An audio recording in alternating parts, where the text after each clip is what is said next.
And I think that a lot of it is just nerves and angst and anxiety because it's a playoff. It's win or go home. Cowboys Nation, we could very well see the Cowboys for the last time this season.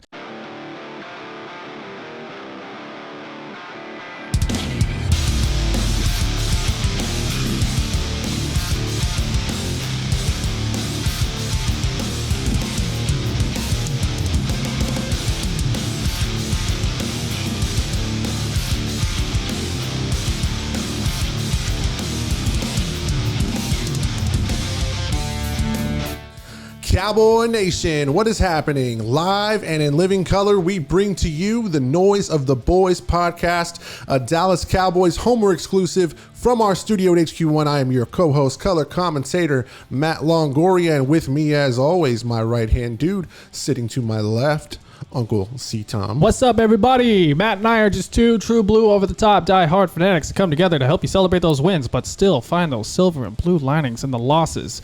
We are here to make some noise about the damn boys. How are we feeling today, Matt Long? Just dandy, but damn it. Can this week take any longer? No kidding. Cowboy Nation, your Dallas Cowboys have drawn the San Francisco 49ers in the Super Wild Card round this weekend to take place Sunday afternoon at AT&T Stadium in Arlington, where Dallas looks to protect their home field advantage. Let's go! So as we know, the last playoff game to take place in Dallas or in Arlington, AT&T Stadium, Jerry World, whatever you want to call it. The house that Dak built. Was in 2018 when we faced the Seattle Seahawks and won, which was awesome. That was a great time. We were there. Yeah. I can't stop talking about it. We sat in the, if you don't know by now, we were at that game. It's about time you got one.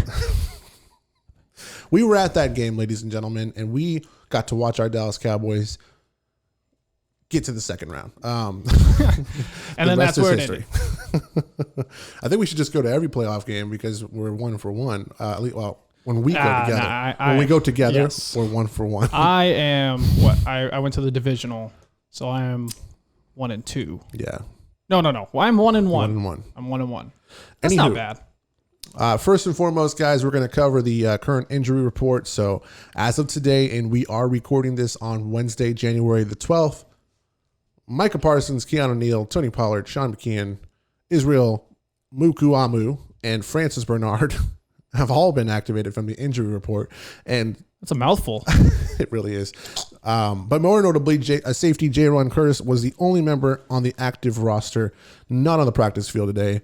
So this is cause for concern because Curtis has made his presence felt on this defensive unit with a sack, 101 total tackles, which leads the team, and 2 picks on the season this year. But it's still not set in stone whether or not he'll miss Sunday's game. We are crossing our fingers to hope and pray that he does make it on the field. We need J1 Curse. He is definitely a key piece to this defensive squad. What you got, Uncle C. Tom? A key piece, and a key piece to say the least. Bars. But I mean, honestly, we need Curse just because not only of the, ability that he has on the field to play a hybrid safety linebacker, but of the intangibles. He's a leader on the defense and he brings the intensity. And against the San Francisco team that is ridiculously physical and loves to run the football, we need a guy like J-Ron because the Cowboys, they need to play as physical as they need to be on their A game. They need to bring it because that's how San Francisco makes their living. They are a physical as football team. And if we can't match it, we're going to get stomped. So having J-Ron out there just as a leader in general is going to be huge for us, in my opinion. And we've seen J-Ron do a solid job against some really good tight ends this year. I mean, Travis Kelce, Darren Waller, I'm sure there's more. Gronk, players like that throughout the season. And he's done a solid job on those players, and we're going against another one this week. So in George Kittle, so having Curse out there is big. So let's hope that he gets off of COVID, and he's feeling healthy and he's good to go. No setbacks. Yes, For sure. We need J-Ron. We need plenty of guys, effort guys that make plays on the football.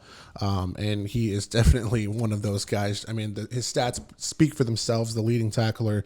Ladies and gentlemen, I've said it all year long, and I believe in it wholeheartedly.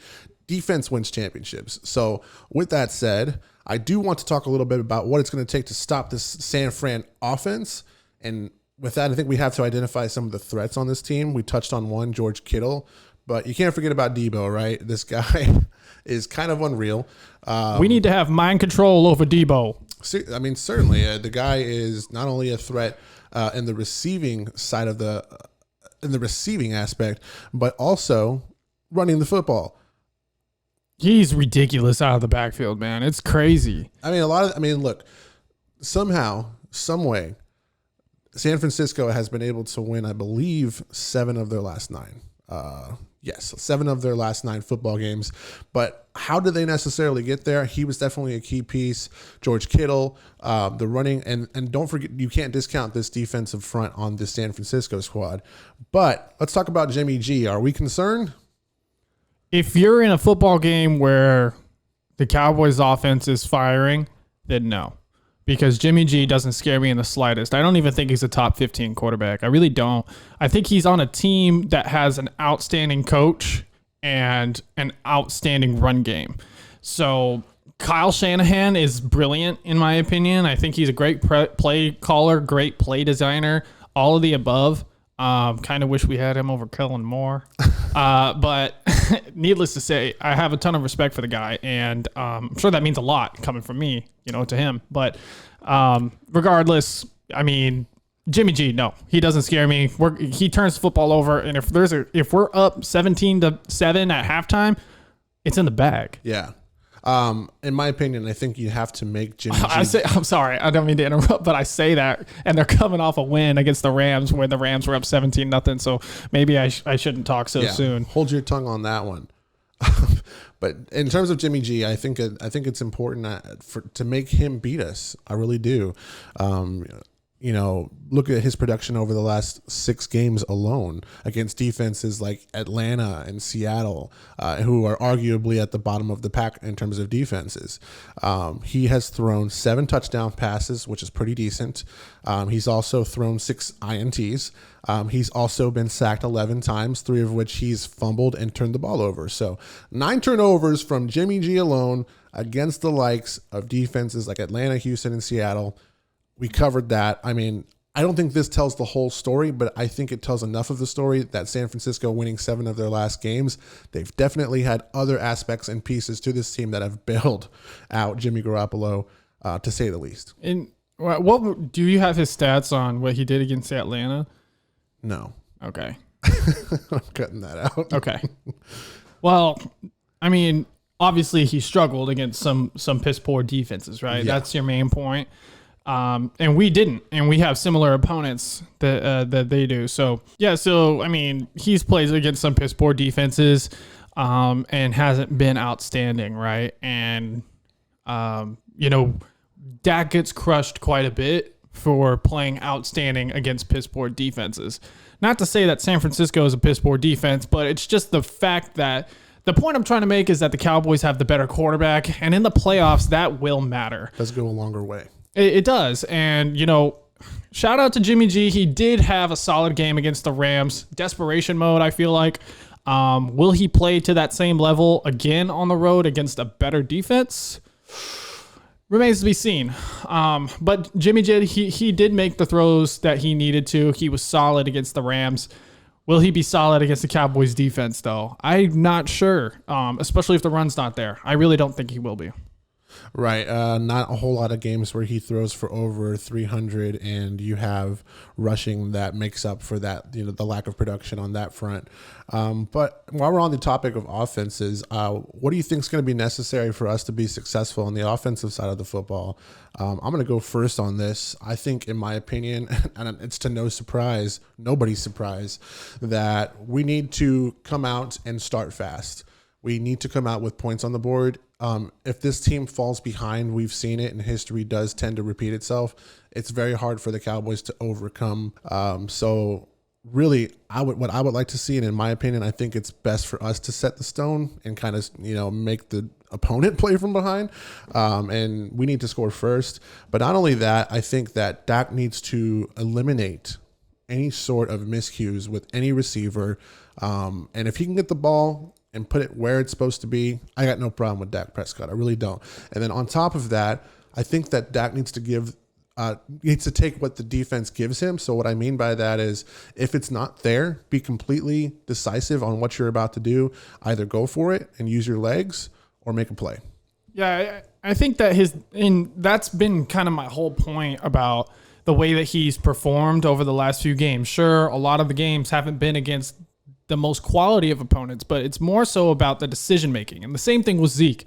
It's about the decision making and the burst that we see, not necessarily the stats that we're getting out of the game, right? And so I agree with you. I think that his decision making has been a lot better as of recent, and I think it's going to carry over. At least I'm hoping so. But if he can keep up the same, keep on that same trajectory and continue to get better, then that's only going to bode well for the Cowboys offense. In my opinion, what I think needs to happen, and Cowboys Nation, shout out to you. You said this on our Twitter poll. The offensive line has got to be damn near perfect because especially against this defensive front. Yes, that's what I was going to say is that they have some ridiculously solid players that can get after the quarterback. Obviously we all know about Nick Bosa, but they have some other guys that maybe don't have that kind of star power that are just as good. And it's scary to think about, some beast of defensive linemen going up on Connor Williams, or, I'm kind of worried about Nick Bosa versus La'el Collins. I think if Collins plays to the level that he did 2 years ago when PFF ranked him the number one right tackle in football, then we'll be okay. But we haven't seen that version of La'el Collins this year, or La'el, I apologize. But needless to say, the offensive line has got to be physical, especially against a front like this. If you can give Dak that, half a second to a second of extra time so that he can, I just feel like he comes off that first read way too quick. Yeah. I was watching film. I'm sorry. I know I'm going on a rant here, but I was watching some film that I saw on Twitter the other day, and there was 3 or 4 plays where if you watch Michael Gallup, and this is from a few weeks ago, obviously, but if you watch Michael Gallup or Amari Cooper, his first read on the play, you can see Dak looking at him. That's why it's his first read. But he's streaking, and Dak comes off of it because it's not open quick enough. But if he had half a second longer, Michael Gallup or Amari Cooper, whoever his first read is streaking down the sideline. It's just like, oh. And it's fine because on most of those plays, he takes the check down. A few of them, he got it to Zeke, and he burst it up, got a first down. A few of them, he got it to Schultz. Solid 12-yard play, first down. And, in the moment, we don't care. But when you watch the film back and you see that first read come wide open, if the offensive line can just protect this man and give him a little bit of extra time, let the play develop, and he doesn't come off that read so fast. Yes. Then big plays will happen. And I think that's why the first 6 games we were so successful. The offensive line play was outstanding. Yeah. I mean, look, the guy's simply asking for an extra half second. You'd be surprised. A half second goes a really long way, especially if you're a quarterback in the NFL. But let's hone in on Nick Bosa for a second. The dude's an absolute specimen. I don't know if you guys have seen this guy. He's got 15 and a half sackles on, He's got 15 and a half sacks on the season this year. It's pretty impressive, but he definitely sets the tone for this defensive line. So if you contain a guy like Nick Bosa, I think that we won't necessarily have a big issue on our hands with the rest of the line. But this is the guy to look out for. So La'el or La'el, whatever you want to be called, sir, you got your work cut out for you, my friend. And this is going to be a big assignment for you. And we need some postseason production from our front line. So we'll get to we're going to ask some questions on our next segment here. We got some Twitter questions that we're going to get to. But first, I have come up with a few topics of discussion for us. That's not the right way to say that, but I will say, guys, as we rattle off these questions, we're going to just try to answer them off pretty quick. But guys, answer the questions as well. Comment below your thoughts on these questions. Yes. So seriously, we want to hear your thoughts. We want to hear your interact thoughts. with you guys. So comment below. Back in 2014, I don't know if you remember, week 1, that was the game where we got absolutely destroyed by Colin Kaepernick and the 49ers. Remember, Dez went up for that catch and it ended up getting intercepted, and it looked like his pelvis snapped into like a million pieces. Do you remember that game? Mm-hmm. And they showed the crowd, and there was like nothing, literally nothing but 49ers fans. Do you remember that? Yeah.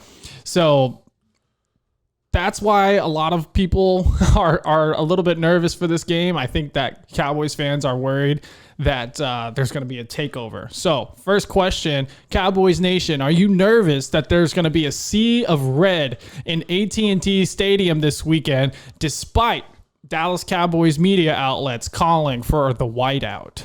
So here's how I personally feel about this question, guys. Having a sea of red in our own facility, it's not necessarily a worry for me. And the reason why is we typically play better on the road as it is. So, having kind of like a road game feel with home field advantage, I don't know if that'll work to our benefit, but I will say I'm just not worried about it. The Cowboys are going to feel more comfortable. It's still their home field regardless of who's in the audience watching. And I don't think it'll play too much of a part. Dak Prescott and this coaching staff does a really good job in terms of preparation and getting their guys ready for the feel of the crowd. So for me, it's just not a big worry. So what I saw on Twitter was that a lot of people were saying, well, Cowboys fans like to sell their tickets. That game in 2014, we were coming off missing the playoffs. The 49ers were coming off of a Super Bowl appearance. It was week 1. There's a lot more time to prepare for a week 1 game as opposed to a home playoff game. So I don't think that it will be a sea of red. I think that the crowd colors are going to look like Uncle C. Tom's face in high school, extremely white with a lot of red blemishes. So that's a nice comparison. But yeah, I think You've been that thinking on that one. I was sitting on it, but I think that there will definitely be 49ers fans. They travel well. And so don't think that every person in the building is going to be Cowboys fans, but I don't think it's going to be as bad as it was in 2014. Okay. Next question. Which win from this season makes you feel the best about this team going into the playoffs? Okay. So honestly, like the way that this season has ended has kind of put me, I guess, down in the dumps. I know that we had, it sounds silly saying it out loud, but we had 2 50-point performances in the last 3 weeks. So it's like, why do you feel bad? But it's just, I guess, the quality of opponents. And we didn't, I just define quality. Playoff out of Tampa Bay, New England, Kansas City, Vegas, Arizona. We're 1-4. So I would have liked to, I guess, get one more of those. Maybe I would feel a little bit better. I think that the best win, or the win that probably makes me feel the best, is probably either New England or the first game against Washington. No, it's probably Minnesota, actually. Going on the road and getting a win against a quality opponent. Now, okay, I won't say quality, but a decent opponent in a tough place to play with your backup quarterback. Right. I think that's a solid, and it was a team win. You saw what this offense is capable of, regardless of who's at quarterback when everybody's playing well and you're feeding Amari Cooper the ball. So I'd probably say Minnesota, just because that was awesome to see the team rise to the occasion. Because we watched that game together. Remember how I came over? Right. I wear my Zeke jersey every Cowboys Nation. I wear my Zeke jersey every damn game. I did not wear it for that one. I came over. We assumed this was a loss. Yes. I was assuming that we were going to take this L. And then when Seti came out with that big touchdown out of halftime, I was revitalized. I was ready. But no, I got Minnesota as the win that makes me feel good. It was a long time ago, but if the team can play like that, I'm not really nervous. Mine's a little bit short and sweet. My game is New England. This was an example of a game where the Cowboys did fall behind and responded well.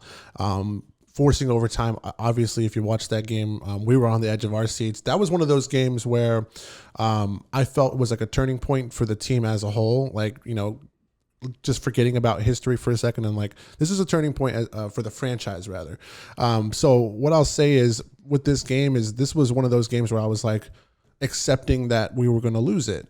Similar to the way that we felt against Arizona. Like, okay, we've seen this before. We know how it ends. It's the same feeling I had with New England, except that the Cowboys were poised and they did end up putting together a comeback and winning in overtime. That's what I would consider a quality win against a team that is quality, and they're in the playoff picture as well in the AFC, obviously. So yeah, that's my game. At one point, they were the number 1 seed. Kind of folded at the end a little bit. New England did, but I consider that probably our best win of the season. And the Twitter trolls out there are going to laugh at that and be like, well, they weren't even good. But it's like, hey, we kind of whipped them up into shape, honestly, because they had no choice but to turn things around at that point. Okay.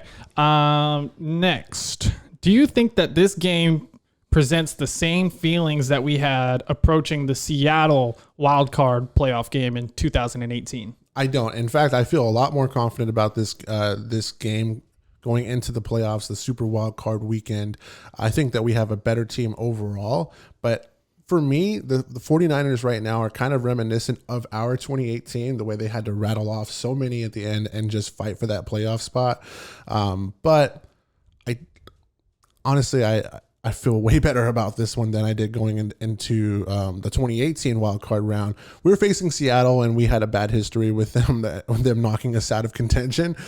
So, I mean, considering the circumstances, yeah, I feel better about this game. So I'm gonna do a cop out, and I feel the same. I don't feel better. I don't feel worse. I feel the same.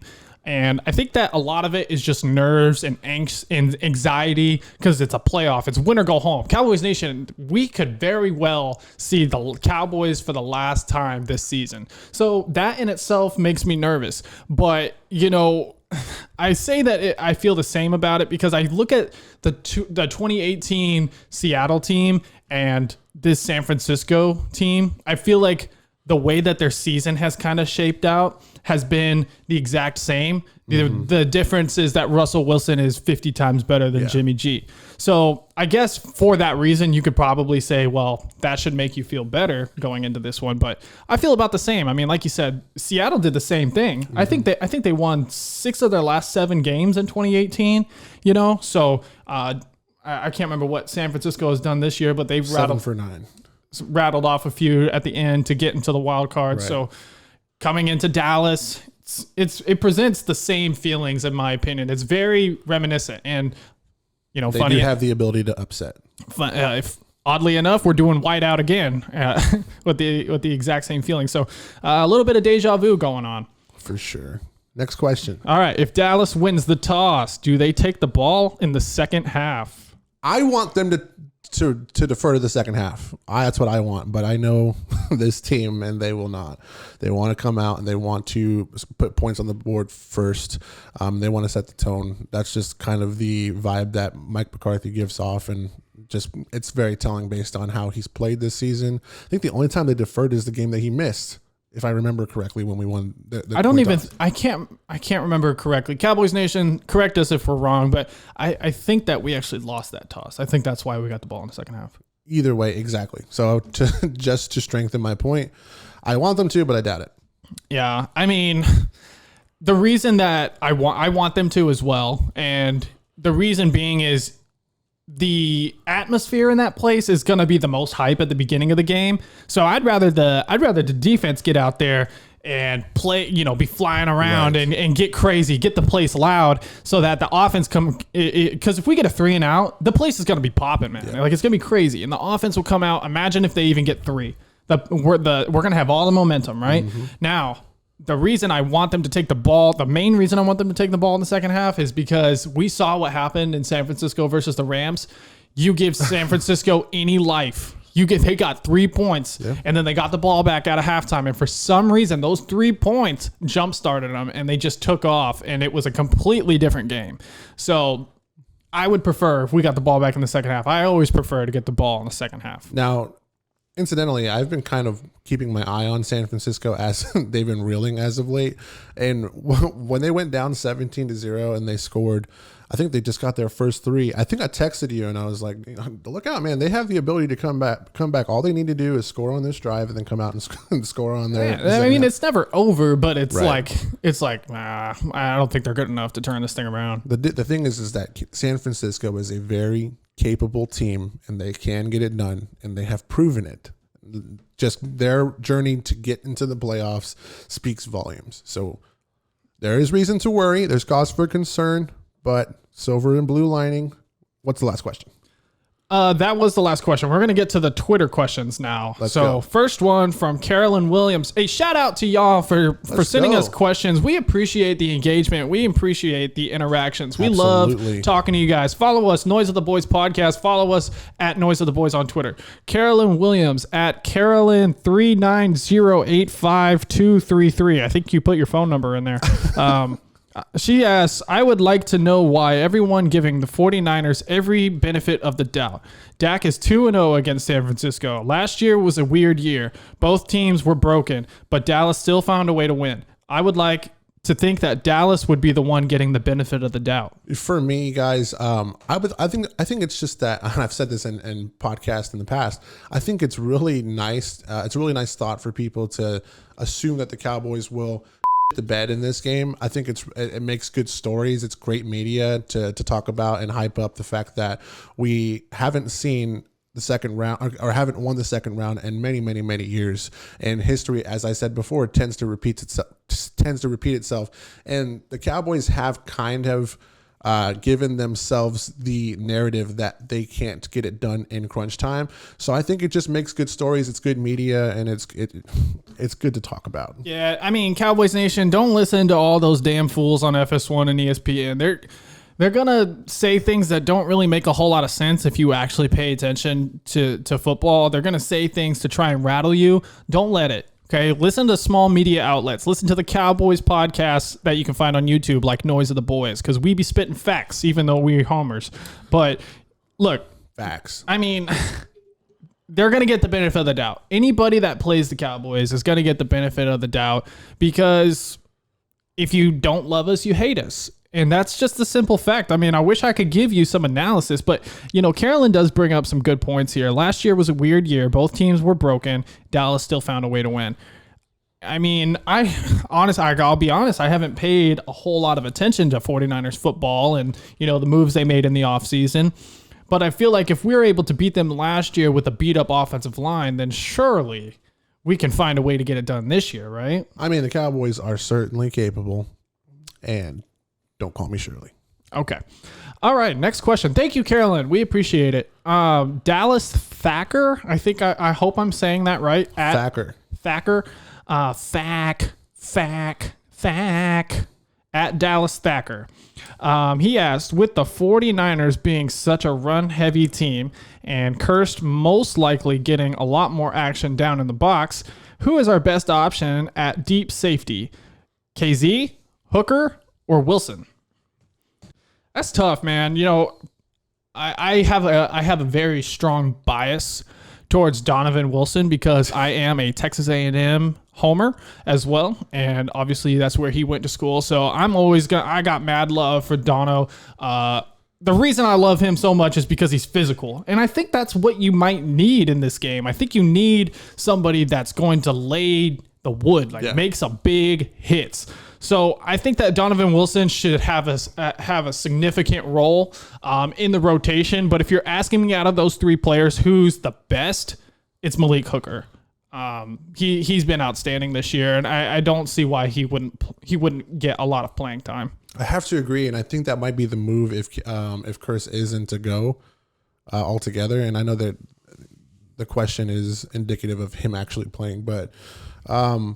Yeah, the fact that Hooker has been so productive thus far and all season long, for me, it's just a no-brainer. I didn't think that was a hard question. Yeah. I mean, KZ has a couple of interceptions, and I mean, as much as I thought that he would be a game changer. I was completely wrong. I whiffed on that. I'm okay with admitting that. He's still been a decent rotational player.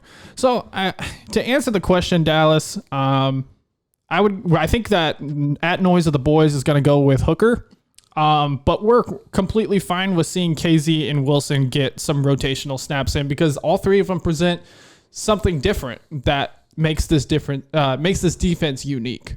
Cowboys Nation, hit us up at Noise of the Boys on Twitter. We want to know some interaction, some thoughts, some questions. We would like to know what your silver and blue lining is. My silver and blue lining sounds a little bit like this in terms of DVOA. And for those of you who don't know what that means, it stands for defense adjusted value over average. And for those of you who don't understand that, it's essentially a metric used to record the efficiency of each team in each phase of the game. So offensive efficiency, defensive efficiency, special teams, kick, all that stuff. So Dallas is at the top of the list among all playoff teams in literally every category. So what that means is, statistically speaking, Dallas is the most efficient team in every aspect of the game as a whole. That speaks volumes of this team. They're a complete team. Silver and blue lining. This is going to mean absolutely nothing for this game, this weekend in particular, but the Cowboys lead this rivalry all time 19-17 wins. And there has been one tie. But if history repeats itself, the Dallas Cowboys are going to win this weekend. Also, postseason results. This is something new that I'm just now seeing. Cowboys are 5-2 against the 49ers in the postseason. So, silver and blue lining. We're getting used to the buttons. Let's try that again. Silver and blue lining. Cowboys should win this game. Let's hope by 10. Let's hope by 7, 10. We'll hit you guys with score predictions and more stats in our next video. This is a 2-video a week special. So, guys, we're coming at you with the content this week. Each round, we're adding one video. So, if we get to the Super Bowl, expect 4 videos. Straight up. I mean, we got a lot to cover. Wait, that's not the right math on that. Yeah, we'll figure it out. Hey, we're learning.